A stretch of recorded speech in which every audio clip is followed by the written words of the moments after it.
Hello, bienvenue sur Artefact, le podcast qui parle de photos, mais aussi de tous les métiers créatifs. Je suis Elisa, je suis photographe, et sur ce format, j'aime beaucoup inviter d'autres créatifs afin de parler de sujets et de témoignages. Aujourd'hui, je suis avec Lucie, une amie photographe de mode qui a pas mal voyagé avant de réaliser son projet professionnel idéal. À travers son témoignage, on va exposer comment le voyage peut être un facteur clé dans une carrière professionnelle.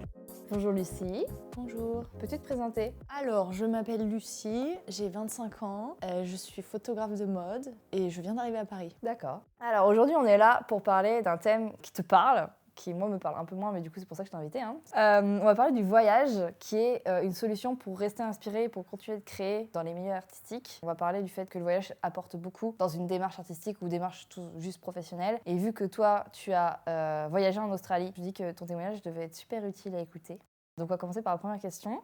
Comment t'es venue l'idée de voyager ? Genre, est-ce que c'était pour te retrouver ? Est-ce que il y avait un contexte ? Enfin voilà, pourquoi ? Alors moi, à la base, j'ai été quand même habituée à voyager avec mes parents.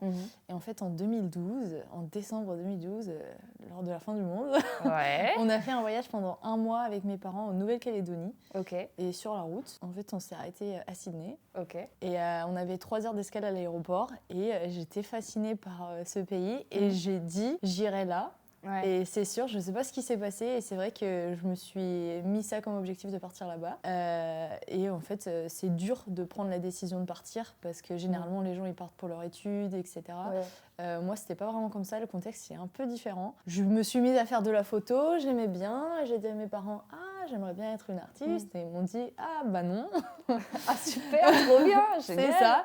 Et en fait, je me dis, tant pis. Au lieu d'être artiste, photographe, du coup, j'aimerais être gendarme. Donc je suis partie faire des études de droit à Narbonne. Ok. Qui se sont très mal passées, que j'ai quand même fini parce que c'était la première fois que je partais loin de chez mes parents, donc j'habite vers Nantes et là c'était Narbonne, donc 800 km. Et en fait au bout d'une semaine, j'ai appelé mes parents. Rapide. Je n'ai rien à faire là, je veux faire des études dans la photo. Dans l'art, ouais. Et voilà. ils m'ont dit non. Alors, j'ai continué mes études et en fait, le projet de partir et de me retrouver, parce que du coup, ces années-là d'études qui ne m'intéressaient pas. Parce que t'es restée dans le droit, du coup ? Ouais. Ok. Du coup, c'est sur 2 ans. Mais c'est considéré un peu comme une licence de droit. Ouais. Et du coup, c'était très dur de faire des études dans quelque chose que tu n'aimes pas, qui ne te passionne pas, ce genre de choses. Et en fait, j'ai nourri le projet toute seule.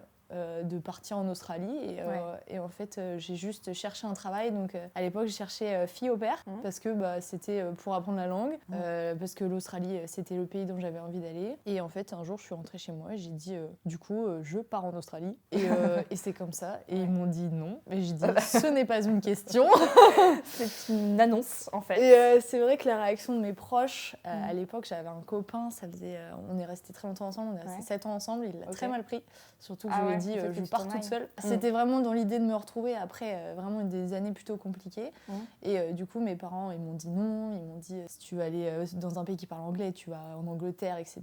Mais tu pars pas. Et je leur ai dit mon ticket il est pris, c'est simple, c'est soit vous me soutenez, soit vous n'avez pas de nouvelles de moi pendant 1 an. Ah bon d'accord. Ouais. Des fois faut prendre le taureau par les cornes, hein. Surtout si t'avais déjà tout prévu, genre parce que les filles au pair faut trouver des familles pour ça. Faut genre je sais pas, peut-être faire des appels et tout machin pour discuter avec eux, voir si le feeling passe. Enfin, là, j'avoue. C'est pas la loterie non plus, genre tu discutes un petit peu avec eux avant. Ouais, j'ai été quand même très chanceuse parce que je suis tombée sur une famille qui recherchait des au pair un peu sur le long terme. Et c'est vrai que je les ai trouvés 1 an et demi avant de partir, donc j'ai été vraiment chanceuse. J'ai fini mes études avec beaucoup de complications parce que mes examens ont dû être en avance, mais j'avais du coup mes professeurs qui étaient dans le... En fait, si tu veux, j'avais pris mes tickets pour décembre et j'ai raté une partie de mes examens qui devait être repassée en janvier. Et je me suis arrangée avec mes professeurs pour les faire avant de partir. J'ai tout donné et au final, on a fait une soirée pour le départ. Ça a été un peu compliqué pour tout le monde parce que c'est vrai qu'à l'époque, mes parents, toujours pas dans l'idée de perdre leurs enfants. Tu vois, je suis la première dans la famille, etc. Je pars toute seule, je parle pas un mot d'anglais, etc. Et mon copain, du coup, avait pas forcément réalisé, tu vois, à l'époque que je partais. Il était plutôt dans le déni, du coup, c'est vrai que la soirée de départ... elle va pas vraiment partir, tu vois. C'est ça, la soirée de départ était compliquée. Et le lendemain, quand je me suis retrouvée dans le train, donc à Nantes, je me suis dit, mais qu'est-ce que je branle ? Oui, je comprends. Qu'est-ce que je fous là ? Et au final, t'es dans l'aéroport, t'es dans l'avion et t'es arrivée. Ouais. Long quand même. Long. Parce qu'il y a combien d'heures de vol? Déjà, il y a des escales pour aller jusqu'à Sydney, non? Je lui ai mis 17 heures, je crois, de vol. Ouais, pas mal. Une bonne grosse journée. C'était long, mais c'est vrai qu'à ce moment-là, c'était un peu un renouveau pour moi, après les études que j'aimais pas, etc. Ouais. Et entre-temps, c'est vrai que je ne l'ai pas précisé, mais je continue à faire mes photos sur Instagram. Ouais. Et en fait, ça a un peu... ça a marché, quoi. Ça a un peu plus marché qu'avant, et du coup, là, j'avais mon appareil photo. J'étais quand même assez libre au niveau de mes horaires de fille au pair. Et juste quand j'allais dans une nouvelle ville, j'y allais au culot, je trouvais des filles sur Instagram, j'envoyais un message, est-ce que tu veux faire un shooting? Je trouvais une make-up artiste, etc. Et c'est vrai qu'un des premiers shootings que j'ai fait, du coup, il était à Sydney, et c'est un de mes shootings préférés de tous les temps. Je parlais franchement 3 mots d'anglais, et on a réussi à se comprendre, et les photos sont trop belles, et la fille, elle a adoré. Et j'avais aucune pression de rien. Les réseaux sociaux, quand j'étais du coup en Australie, sur Instagram, il n'y avait pas de like en Australie. En fait, quand je suis passée de France à l'Australie, il n'y avait pas de like. Ouais, donc déjà, il y avait une différence d'utilisation des réseaux sociaux. Complètement une différence d'utilisation. Je me disais, quand est-ce que je poste? De toute façon, je m'en fous, j'ai 12 heures de décalage, donc je poste et puis on verra bien. Et au final, en fait, ça a hyper bien marché. J'ai eu énormément de gens qui me suivaient à ce moment-là, aussi parce que je racontais un peu ma vie dans mes stories. Moi, la première. Hein. Voilà, je me croyais drôle et tout. C'était très marrant, figure-toi. Donc voilà, et en fait, j'avais aucune pression, ni des réseaux sociaux, ni de rien. J'ai pas de concurrence, parce que du coup, je connais personne, je fais mes projets. Je suis dans cette pression sociale qu'on peut ressentir à Paris, par exemple, tu vois. C'est ça, je vais dans un nouvel endroit, tiens, le rocher, il est beau, j'ai envie de faire un truc ici, je trouve une modèle et tout. Et là, je me dis, putain, j'aime bien quand même, c'est cool de faire ça, faire ses propres projets personnels, et c'est trop important. Entre-temps, j'ai quand même eu 2-3 projets où j'ai été payée, rien d'extraordinaire, mais j'ai eu une commande, une fille en Australie qui a vu que j'étais là-bas, on s'est organisé un truc en Australie, je me suis fait payer. C'était sympa, mais du coup, mon anglais, c'est transformé, hein, parce qu'on part de rien, on ne peut pas faire pire. Moi, j'ai ce problème-là aussi, je ne parle très très mal l'anglais, et je sais très bien que la seule manière que je pourrais avoir pour parler bien anglais, ce serait ça. Ce serait d'aller toute seule dans un pays et de juste me mettre en difficulté. C'est parce ça. Que si je ne suis pas en difficulté, c'est la facilité, en fait. Mon cerveau ne fera pas le pont. Il ne fera pas l'effort. Mais de toute façon, quand tu te retrouves dans une situation où il faut que tu dises des mots, en fait, tu vas retrouver des mots qui sont dans ta mémoire. Tu les as, mais ils sont pas dans la mémoire disponible. Donc je pense que oui, quand tu es en difficulté, ton cerveau déjà, il cherche pour t'aider. Au bout de la première semaine, quand j'ai été en Australie, tu vois, il fallait que je m'en sorte, et j'avais mes applications, Google Traduction, mes trucs. J'avais même eu un truc à l'époque qui m'avait aidé. C'était un livre avec des images spéciales pour le voyage, tu vois, où en fait, dès que tu montres quelque chose, tu as juste à montrer l'image d'un taxi, brosse à dents, etc. Comme ça, si tu as plus les mots, tu montres, et ça aide, quoi. Du coup, t'es partie 1 an. Je suis partie 9 mois et demi exactement, et ensuite j'ai dû rentrer parce que pendant cette année du coup de redécouverte de moi-même qui était géniale, franchement j'ai voyagé partout dans l'Australie. J'ai pas fait le nord, mais j'ai fait tout ce qui est Tasmanie, Melbourne, j'ai fait Perth et tout, c'était trop bien. J'ai fait peur. Perth, c'est le nom d'une ville en Australie. Parce que j'ai fait peur, je me suis dit, alors non. C'est pas français ça? Perth. Ok. Perth, c'est pour ça. Ok, donc t'as fait que le bas en fait. Ouais. De toute façon, il n'y a rien au milieu. Non, en fait, j'ai fait tout ça, si tu veux. Ok, ouais. Toute cette partie-là. Et le milieu. Parce qu'il y a le désert, du coup. Oui, parce que je me dis au milieu, à part le désert, il n'y a rien, genre. Écoute, j'ai l'impression qu'il n'y a pas grand-chose au centre. C'est trop chaud, tu vois. Si, il y a une ville qui s'appelle Alice Springs, et c'est que du désert. J'aurais voulu faire un shooting. Elle est pile au centre? Ouais. J'aurais voulu faire un shooting, mais là, c'est plus compliqué de trouver des modèles. Il faut trouver des gens déter pour y aller. Ouais, mais c'est plus compliqué parce qu'il y a aussi le côté culture, tu vois, du centre de l'Australie qui est vachement sacré. Et pour moi, quand j'ai visité le désert, j'étais dans une espèce d'organisation de voyage sur une semaine qu'entre jeunes. Du coup, c'était trop bien. Et tu vois, on respecte vraiment les cultures de là-bas, des aborigènes, etc. Et du coup, tout était vraiment sacré, tu vois. Donc, je sais même pas si faire un shooting, ça aurait pu être intéressant. Il faut y aller une première fois et leur en parler. Pour revenir une seconde fois. En fait, il faut tâter d'abord le terrain, leur présenter pour qu'ils puissent te voir, pour leur montrer ce que tu veux faire, ce que tu vas faire, histoire qu'eux ils soient rassurés et ils peuvent accepter. Mais c'est vrai que c'est pas le genre de personne qui t'envoie un petit mail en mode je veux faire ça. Enfin voilà, ça leur parle pas. Et puis même ça fait peur. Si c'est un truc inconnu pour eux. Il faut respecter les cultures, tu vois. Il y a des endroits où tu peux pas faire de photos, ce genre de choses. Donc il vaut mieux être très renseigné si tu veux faire des photos là-bas. Genre être accompagné par quelqu'un qui va te dire oui, là c'est possible, là c'est pas possible. là, ce serait bien, ça nous plairait, est-ce qu'on pourrait avoir une photo? Généralement, c'est un peu ça. Genre, moi, quand je fais des projets dans des lieux, on va dire privés, on me donne le droit d'aller à tel endroit et après on me dit est-ce que ça tu pourrais nous faire une petite photo de ça pour nous machin. Bah, avec grand plaisir en fait. Il y a pas de souci, hein. C'est vrai qu'en termes d'autorisation en Australie ça m'avait surprise mais il y avait vachement plus d'utilisation de drones et à l'époque j'avais tout juste un drone et tu vois tu avais un plan avec les autorisations non tu peux prendre ton drone ici et tout. C'était juste pour le voyage, rien par rapport au shooting, mais c'est vrai que c'était intéressant.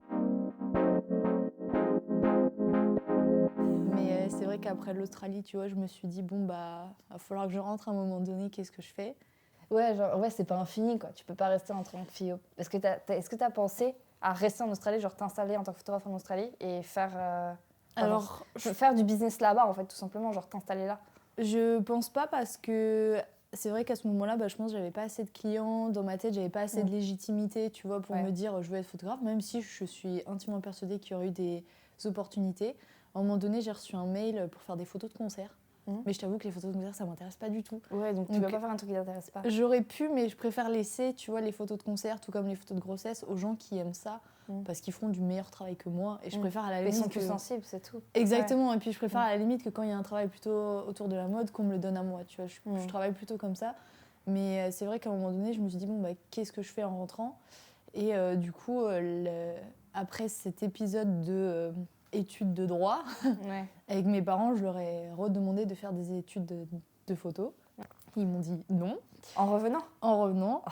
Et même pendant, parce que du coup, il fallait que je trouve une solution. Et en fait, le deal qu'on s'est fait, l'alternative qu'on a trouvée ensemble, c'était une école de design. Ouais, du coup, donc plus vaste. Moi, c'est ce que j'ai fait. Hein. Voilà. J'ai appris la photo comme ça, mais en parallèle. Mais ça reste quand même des études artistiques, donc ça apporte toujours. Bah là, j'étais pas forcément persuadée, mais bon, de toute façon, il fallait que je rentre et que je fasse quelque chose parce que je me sentais pas de commencer à travailler directement après. Du coup, j'ai passé tous mes entretiens à distance. Et au final, du coup, j'ai été acceptée à Toulouse quand je suis rentrée. Le retour en France, ça a été très dur pour ma part parce que je me suis pas du tout retrouvée dans la culture française sur plein de points. C'est vrai qu'en Australie, les gens sont... Il y a un climat en tout cas de sécurité qui est installé, notamment dans les rues, etc. Notamment la façon de s'habiller. Il y a aussi le respect des gens. Je me suis retrouvée dans la sauce plein de fois en Australie. Et les gens ont juste une gentillesse d'aide qui est tellement présente que vraiment quand je suis revenue, je me dis mais qu'est-ce que je fous là? Un autre exemple débile, mais les gens ils marchent doucement en Australie. En France, on est des ravagés. Ouais, on va trop vite. Bah, surtout à Paris. On court. Non, mais enfin, je peux te donner 2 exemples en Australie. En fait, avant de partir en Australie, j'ai eu un bracelet Pandora où j'avais une perle de chacun des gens de ma famille, etc., pour me souhaiter bon voyage. Bah, figure-toi qu'un mois avant de partir, j'ai perdu ce bracelet. Et en fait, un jour, je rentre dans une boutique à Sydney d'un truc Pandora, je regarde et elle me dit est-ce que vous cherchez une perle? Et j'explique malheureusement, je peux pas, j'ai perdu mon bracelet. Elle me dit est-ce que vous avez une photo? Je dis oui, je lui montre. Elle me dit on peut vous refaire tout le bracelet gratuitement avec la photo. Ça aurait pu être une photo prise d'internet. La meuf, elle m'a pas posé la question. Ouais, tu vois, en fait, ils sentent pas. En fait, il n'y a pas de la malhonnêteté. Genre, c'est pas quelque chose de commun. Donc, ils se disent pas que tu peux être malhonnête. Mais pas du tout. Et si tu veux, moi, je comprenais pas. Je lui disais, mais je peux pas payer. Oui, voilà, non, mais c'est-à-dire. Si c'est un traquenard, c'est mort. Et en fait, elle m'a refait un bracelet. Bon, on n'avait pas toutes les perles parce que les perles étaient françaises, mais j'avais 5 perles et un bracelet que j'ai eu gratuitement juste en rentrant dans cette boutique. Ouais, en disant juste, écoutez, j'aimerais bien, mais je peux pas m'en reprendre. Et du coup, quand même, parce qu'il fallait que je paye quelque chose de moi-même, tu vois, pour la remercier, je me suis acheté une autre perle et un truc pour pas perdre mon bracelet, tu vois, que j'ai toujours. Et ça m'a vachement surprise. Je suis rentrée, je suis sortie avec un bracelet avec plusieurs centaines d'euros au poignet, juste avec une photo. Et ça, en France, tu peux aller te faire. Mais oui, clairement, en France, écoutez, vous l'avez perdu, c'est votre faute, quoi. Et j'ai eu aussi une autre... j'ai tendance à être quand même maladroite. Et je partage quand même pas mal ça dans mes stories. Il m'arrive toujours des dingueries. Et c'est vrai qu'une fois, du coup, en Australie, je pars en Tasmanie pour 2 semaines. Et en fait, sur le trajet du retour, notre vol a un retard de 6 heures. Donc, si tu veux, 6 heures, c'est beaucoup quand même. Et en fait, on nous fait sortir de l'avion. Tu vois, on attend, on nous fait sortir de l'avion. Et en fait, en ressortant, on nous dit qu'on va être changé de compagnie, etc. Donc, pas de problème. Donc, je retourne au point d'accueil à l'entrée. Et en fait, je me rends compte que je n'ai pas mon portefeuille. Et en fait, je n'avais pas mon portefeuille dès que je suis rentrée à l'aéroport le matin. C'est juste que j'étais passée comme ça, j'avais juste mon ticket en fait d'imprimé et on m'a pas demandé de passeport. Du coup, alors moi, premier réflexe, je pleure.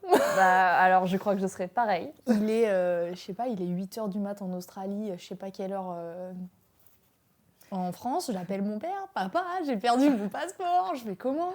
Je demande à l'accueil, on me dit mais sans passeport vous êtes bloqué en Tasmanie. Je n'ai pas d'argent, j'ai ma famille qui m'attend, ma famille au père qui m'attend. Là, dans mon portefeuille, j'ai tout, quoi. J'avais du liquide, j'ai rien. Tu peux rien faire du tout sans ça. Pour te donner un exemple, donc, du coup, j'appelle la police, j'appelle la dame avec qui j'ai fait mon tour en Tasmanie parce qu'on était dans un bus, etc. Je me retrouve à cet accueil d'avion, je pleure, vraiment. Et il y a une dame qui me serre la main et qui me dit « good luck, bon courage ». Et elle m'a filé 100 balles.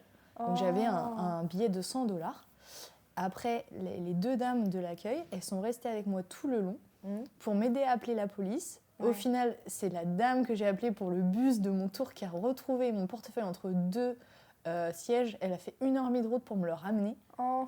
Et la compagnie de vol m'a offert du coup tous mes vols que j'avais ratés parce que de la Tasmanie à où est-ce que j'étais, j'avais 4 vols. Du coup, j'ai raté mes 4 vols. Et ils m'ont tout offert. Une nuit d'hôtel, restaurant et tout. Et j'étais la pauvre petite en train de pleurer là. Et en fait, on m'a vachement aidée. Et pareil, c'est en France. Tu pleures. Mais ça n'arrive pas en fait. Les gens ne t'aident pas. Et c'est vrai que du coup, le retour, je me suis pris une grosse claque dans la France, quoi. Ouais, ça a été dur. C'était dur le retour. Et ça a été un peu compliqué de m'adapter. Et les études de design, au final, ne m'ont pas forcément plu non plus. Et je me suis retrouvée du coup à toujours, dans chacun de mes dossiers, faire des trucs photos en fait. Et là, je commençais à avoir déjà des plus gros clients sur Paris. Je faisais des allers-retours, etc.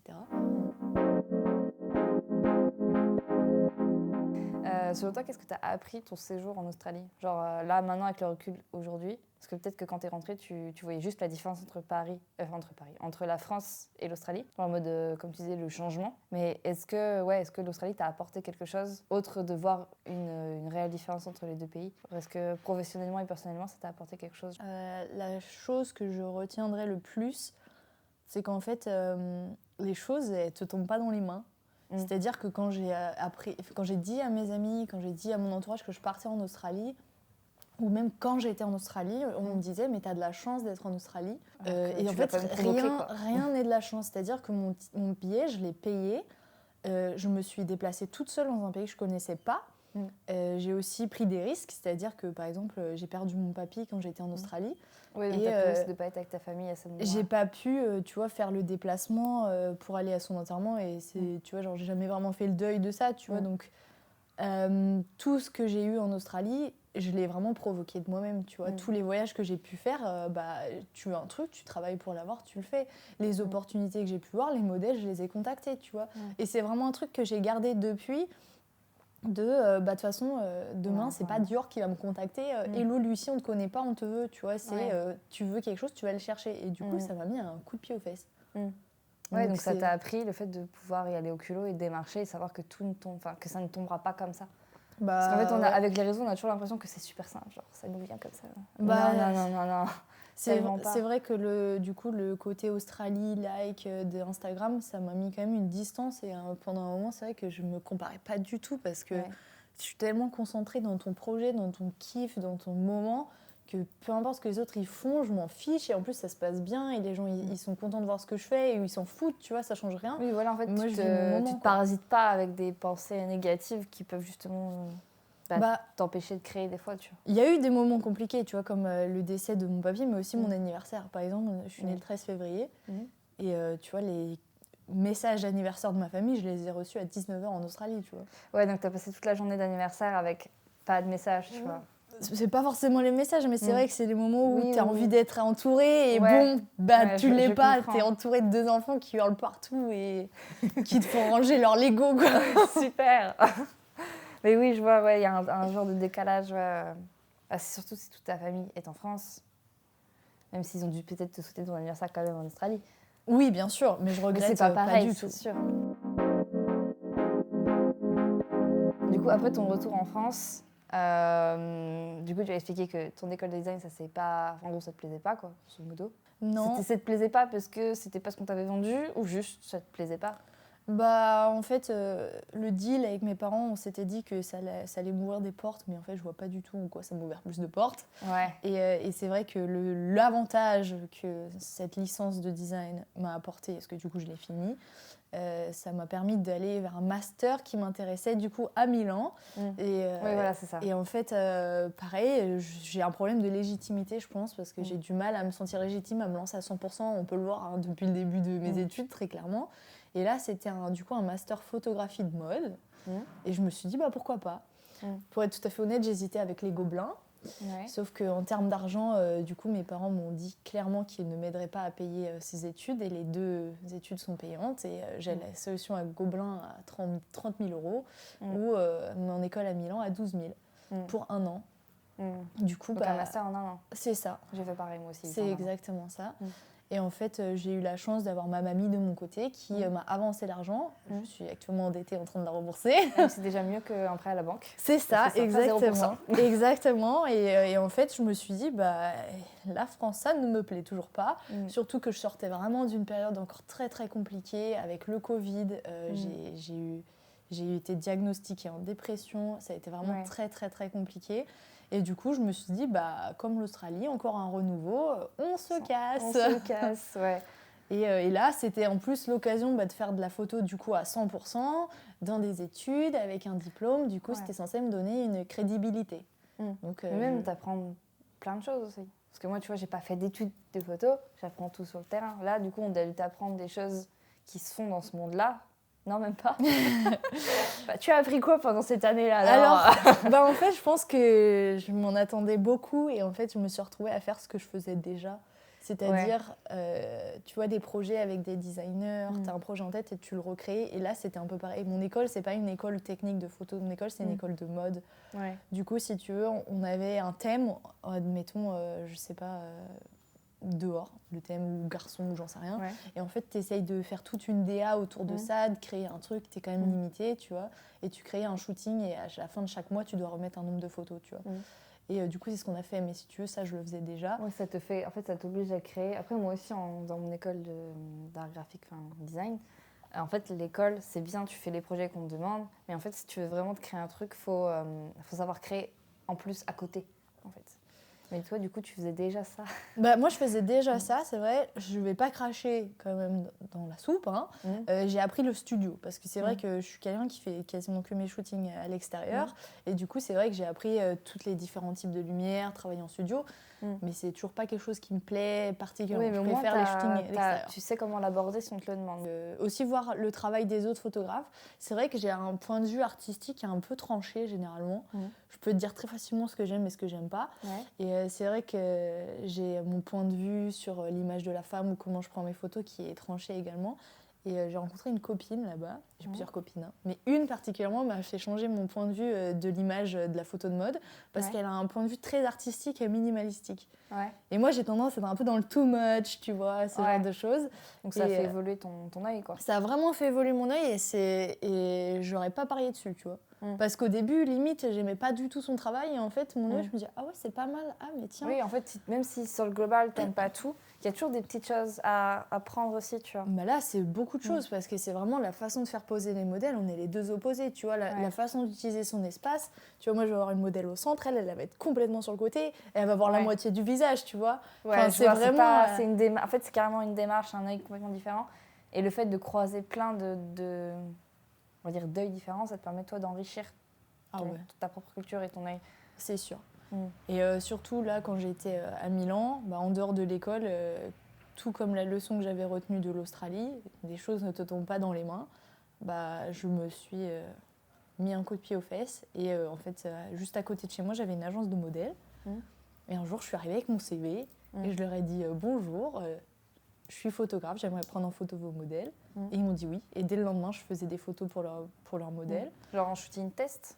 Ouais, c'était clairement un shooting test. J'en avais jamais fait avant. Et ça s'est très bien passé, donc j'étais pas payée. Hein. Et en fait, au bout de 3 mois, ils m'ont proposé un petit travail pendant la Fashion Week. Donc, durant la Fashion Week de Milan, ils avaient besoin d'un photographe pour faire les photos Paula en fait, de tous leurs modèles et d'apprendre un peu sur le tas le travail de booker. Et j'ai été payée et c'était une super expérience. Ok. Et du coup, c'était vraiment la première fois que je travaillais pour la Fashion Week avec une agence de modèles. Du coup, ça m'a permis de comprendre, notamment au niveau de la mode, voir quel modèle est sélectionné pour quel pays, parce que les marchés sont différents, quel type de shooting ou quel type de photo les marques vont regarder. Par exemple, Armani, il va regarder un tel type de modèle pour un tel type de photo, etc. C'est un peu particulier. Et du coup, j'ai appris énormément dans mon agence, beaucoup plus que dans mon école, sur le monde de la mode en général. Oui, parce que tu as fait un truc à côté de l'école. C'est ça. C'est ça. C'est le plus important en fait. Faites des études, mais faites des trucs à côté. C'est ça qui va vraiment apporter quelque chose en plus dans ton profil en fait. Mais du coup, c'est quoi bookeuse? Ça m'intéresse, alors, je sais pas ce que c'est. Le travail de booker, tu vois, c'est quand tu as une modèle qui vient dans ton agence que tu décides de représenter dans ta ville, entre guillemets, ou dans ton pays, et qu'en fait, tu vas démarcher les clients ou répondre à des demandes de clients pour des castings et proposer ta modèle. Et en fait, les bookers, c'est des gens qui ont beaucoup de contacts avec des directeurs artistiques, des directeurs d'agence, directeurs de casting, tout ce que tu veux. Et par exemple, ils vont dire, telle personne, je sais pas, je cherche campagne pour... Armani, admettons, je cherche tel type de modèle et toi tu vas proposer tes modèles de ton agence parce que tu penses qu'elles correspondent et tout machin. C'est ça. C'est ça un booker, c'est vraiment démarcher, c'est répondre, c'est du coup faire vivre un peu ta modèle quand elle est sur place, c'est donc trouver des clients mais aussi trouver des photographes pour faire des test shootings parce que c'est hyper important d'avoir du coup une modèle qui a une diversité dans son book. C'est ça, mais aussi du matériel hyper régulièrement parce que tu as des clients qui vont dire moi je veux voir à quoi elle ressemble maintenant, tu vois. Et ça aussi c'est un autre truc qu'on a appris du coup sur le tas avec mes copines quand on a organisé du coup des projets que j'ai jamais arrêté de faire et qu'en fait tu demandes à une agence de prendre une de leurs modèles et on t'envoie le book. Mais le book ça n'a rien à voir avec les polas. C'est-à-dire que les polas récentes, ça te permet vraiment de voir à quoi ressemble la modèle. C'est-à-dire que moi, j'ai été intéressée par une modèle avec les cheveux longs sur son book, qui avait les cheveux complètement courts et blonds sur le pola. Donc c'est vraiment, maintenant, je recommande à tous les photographes, si vous demandez des modèles à des agences, demandez les polas d'abord, parce que ça n'a rien à voir. Ouais, tu peux avoir des petites surprises en mode... comment ça... Surtout, franchement, les books, c'est joli, mais ça... Mais ça ne représente pas toujours, en fait. C'est au global, en fait. Le pola, ça va être le... tu vas voir à quoi ressemble la personne à l'instant T, quoi. Exactement. Mais du coup, les agences, ils pensent pas forcément à dire au photographe en mode elle est plus comme ça. Hein. Non. Parce que je sais pas, moi je le dirais en mode maintenant elle est blonde. Hein. Ils le disent pas du tout parce que, là, moi j'ai travaillé dans une boutique, donc c'est différent d'une agence. Tu vois, ils ont moins de modèles et en fait ils présentent les modèles un peu différemment. Mais tu vois, par exemple, je pense qu'ils avaient une 50aine de modèles, tu vois. Elles sont pas toutes en ville, tu as celles qui sont donc in town et celles qui sont du coup dans leur propre pays. Il faut toutes les manager en même temps, toutes les gérer en même temps. Donc tu vois, s'il y en a une qui se coupe les cheveux, ils vont pas forcément, c'est pas vraiment la chose à laquelle ils vont penser, tu vois. Oui, parce qu'en fait même quand elles se coupent les cheveux, après ça doit dépendre des pays, mais elles doivent demander à leur agence. Normalement oui, mais c'est pas le cas pour tout le monde. Enfin, tout le monde ne le fait pas. Oui, il y a des gens où elles sont juste libres en fait. Même pas, elles ont pas le droit, mais elles le font quand même. Ça m'est arrivé, je devais prendre une photo avec les cheveux très courts bouclés. Elle est arrivée avec une perruque, me demande pas comment, mais une espèce de perruque noire, cheveux longs, franges.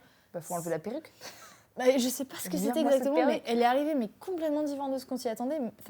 Personne l'a reconnue quand elle est arrivée dans l'agence, tu vois. Donc, ouais, c'est un peu étrange parce qu'en fait elles peuvent perdre beaucoup de choses parce qu'en fait si le client il la voit comme sur son pola et qu'elle n'est pas pareille, tu peux vraiment du coup perdre le client, perdre ton agence et après j'allais pas dire que ça circule ton nom, tu vois, parce qu'il y a tellement de gens, mais après t'es peut-être répertorié comme pas fiable, tu vois, je sais pas comment dire, mais les modèles je sais pas en fait parce qu'il y a tellement de gens, ça tourne, mais juste si l'agence veut plus te représenter déjà et que tu vas sur une autre agence, tu dis t'es chez telle agence, je sais pas pourquoi t'es partie. Ouais, parce que toutes les agences elles parlent entre elles. Généralement c'est pas vraiment, tu vois, sur couper les cheveux ou quoi, à la limite ça arrive, mais c'est vachement sur l'attitude des modèles, tu vois. Ouais, comment elles sont sur le shooting, être en retard par exemple, c'est vraiment un truc qui passe pas du tout. Il y a plein de choses. Il y a aussi même des photographes qui sont blacklistés.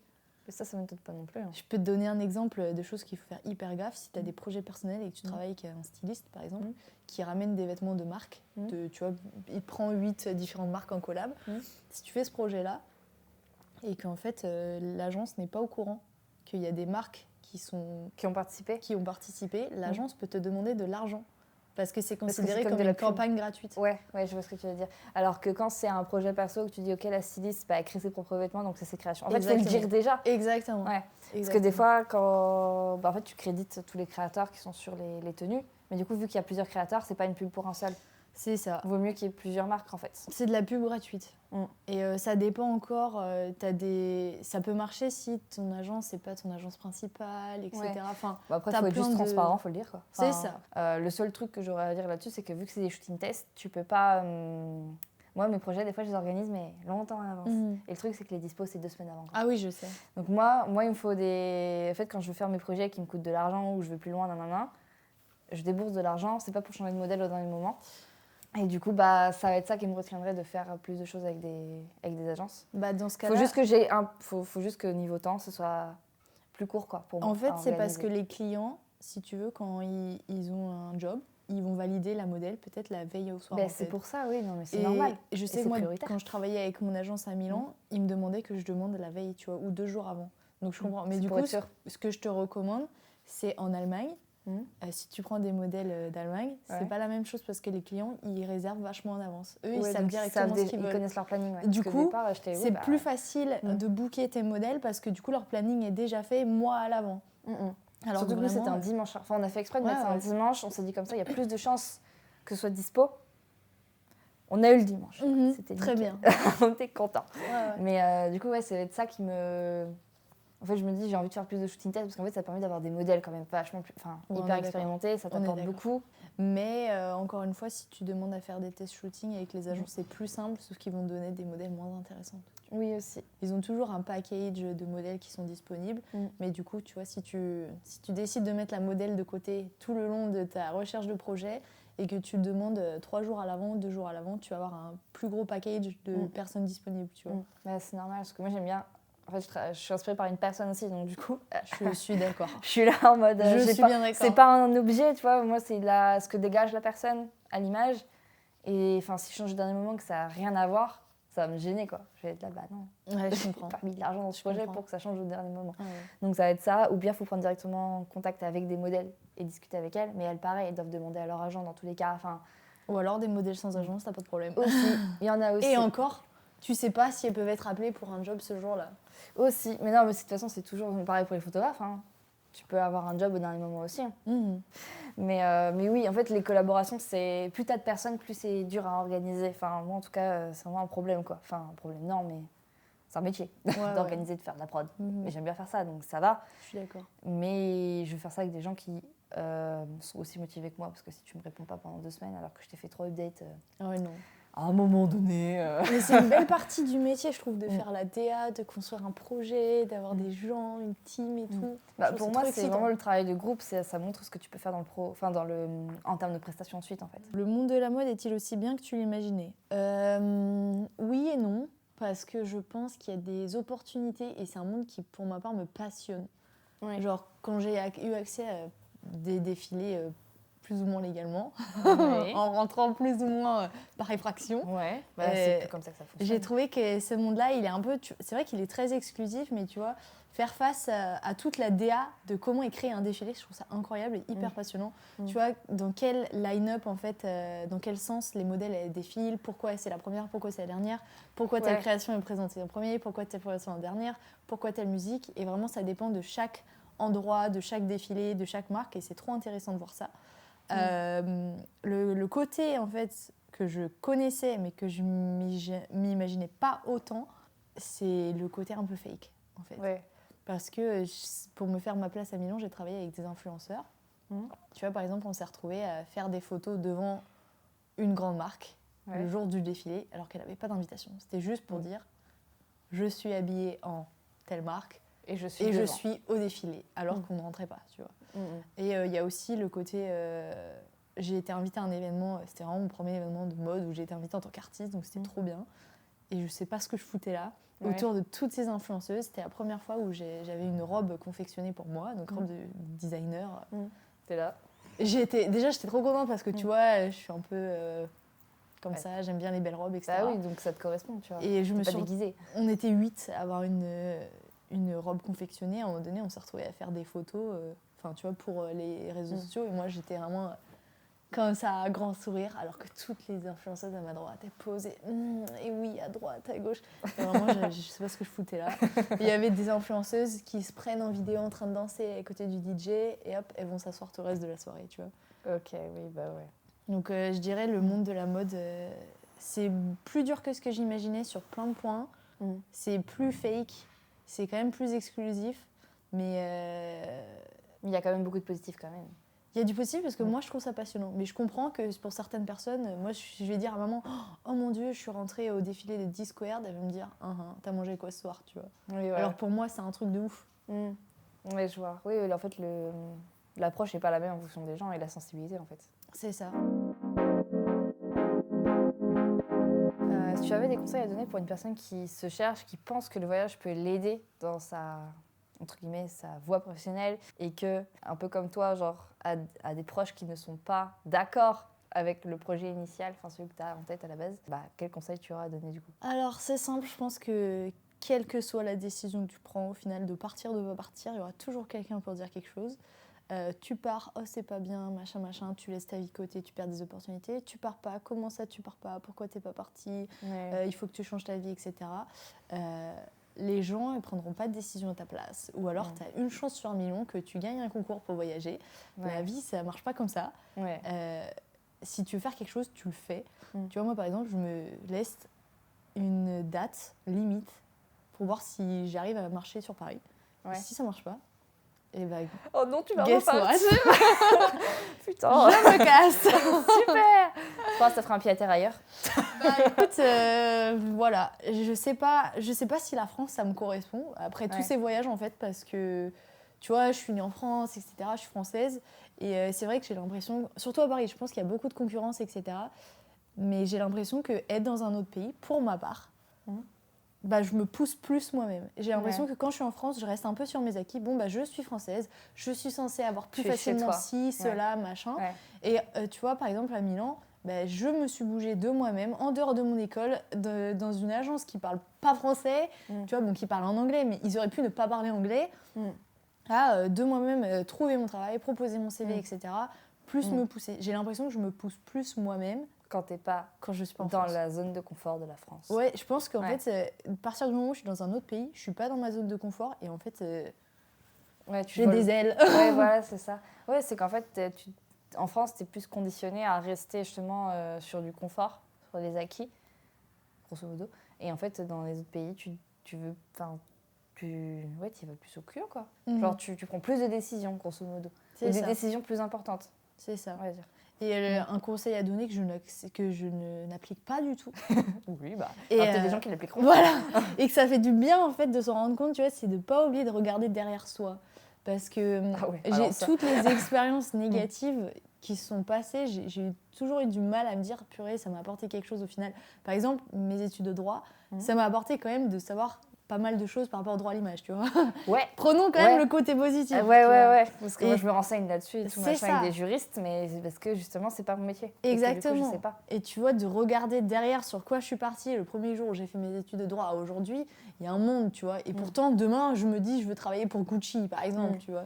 Alors que j'oublie de regarder derrière, Au début, j'étudie du droit, quoi. Ouais, voilà. Non, mais au début, je sais pas ce que je foutais de ma vie, tu vois. Je prenais des photos de mon chat et des fleurs. Jamais je me suis dit je serais photographe. Jamais je me suis dit je partirais en Australie 1 an, ni à Milan. Et là, je me demande déjà, c'est quoi ma prochaine destination? Où est-ce qu'il faut que je retourne? T'es pas obligé de rester à Paris tout le temps. Tu peux vraiment faire des passages aussi. Ça peut être des périodes, justement, en fonction du travail. Parce que regarde, les modèles qui sont présentés par plusieurs agences. Et voyagent dans plusieurs pays, et restent 3-4 mois dans un pays, 3-4 mois dans un pays. C'est ça. Ça peut être aussi un rythme qui peut te plaire à toi, parce que du coup, ça te permettrait de renouveler et de jamais, justement, t'asseoir sur tes acquis, entre guillemets, tu vois. Jusqu'ici, c'est ce qui se passait. Je revenais sur Paris uniquement pour le travail, dès que j'avais un travail, tu vois. Et c'est pour ça que je me suis dit là, on va essayer et on verra. Tu restes un peu à Paris. On verra ce qui se passe. Pour terminer cet épisode, est-ce que tu aurais une anecdote à raconter ?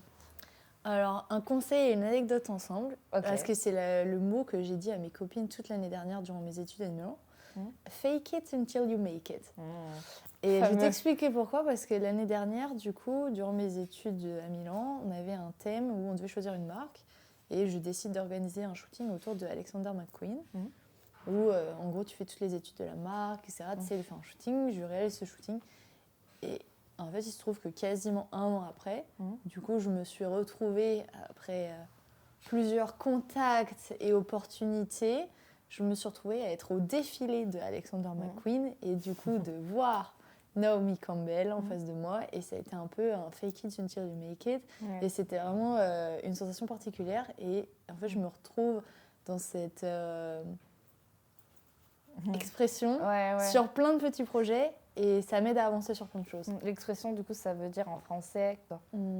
Fais semblant jusqu'à ce que ça t'arrive en vrai. Oui, voilà, c'est ça. Oui, voilà, en fait, en gros, il faut que tu sois persuadé que ça va se passer. Du coup, tu t'en persuades et ça va vraiment se passer ensuite, tu vois. Bah là, pour le coup, c'était juste organiser un shooting. Et en fait, 1 an après, je me retrouve à être au défilé de Alexander McQueen. Et du coup, c'était un petit clin d'œil, en fait, sur comment la vie est bien agencée. Oui, voilà, c'est ça. C'est bien agencé. Il faut juste y croire, en fait. C'est ça le plus important, j'ai envie de dire. Bon, bah, du coup, merci beaucoup. Merci à toi. Et du coup, on se retrouvera pour un prochain épisode. Salut! Bisous!